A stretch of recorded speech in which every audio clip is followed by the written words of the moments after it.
Good morning student. Online tutorial Hindi class lecture 6 में standard 8 के बच्चों का स्वागत है। बच्चों, आपने प्रीवियस लेक्चर 5 में अपनी हिंदी पाठ्य पुस्तक में फर्स्ट चैप्टर उड़ चल हारिल कविता को पढ़ा। आपको इस कविता का सारांश तथा उद्देश्य भी बताया गया और इसका कुछ प्रश्नोत्तर भी कराया गया था।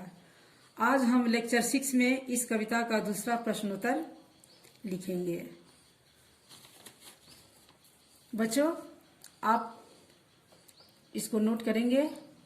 आज का दूसरा क्वेश्चन नंबर 2 है। निम्नलिखित प्रश्नों के उत्तर लिखिए। प्रश्न क है आपका, कवि हारिल को क्या कहकर उड़ने के लिए प्रेरित कर रहा है। प्रश्न क है, कवि हारिल को क्या कहकर उड़ने के लिए प्रेरित कर रहा है।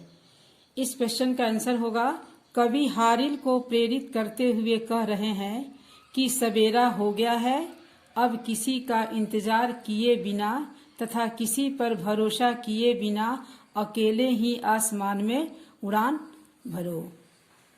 इस प्रश्न का उत्तर होगा, आप फिर ध्यान देंगे, कवि हारिल को प्रेरित करते हुए कह रहे हैं कि सवेरा हो गया है, अब किसी का इंतजार किए बिना तथा किसी पर भरोसा किए बिना अकेले ही आसमान में उड़ान भर।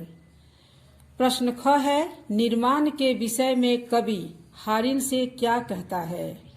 निर्माण के विषय में कवि हारिल से क्या कहता है। इस प्रश्न का उत्तर है, निर्माण के विषय में कवि हारिल से कहता है कि तेरे हाथ में और पैर में शक्ति है, तेरे मन में निर्माण की चाह है, तो ऊपर और ऊपर उड़ता जा। प्रश्न ग है, कवि हारिल को किन किन से सचेत कर रहा है।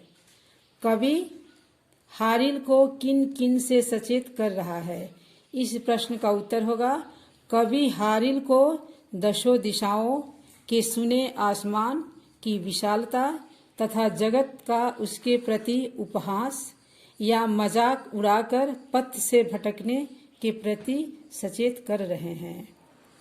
इस प्रश्न का उत्तर होगा, कवि हारिल को दशों दिशाओं के सुने आसमान की विशालता तथा जगत का उसके प्रति उपहास या मजाक उड़ाकर पथ से भटकने के प्रति सचेत कर रहे हैं।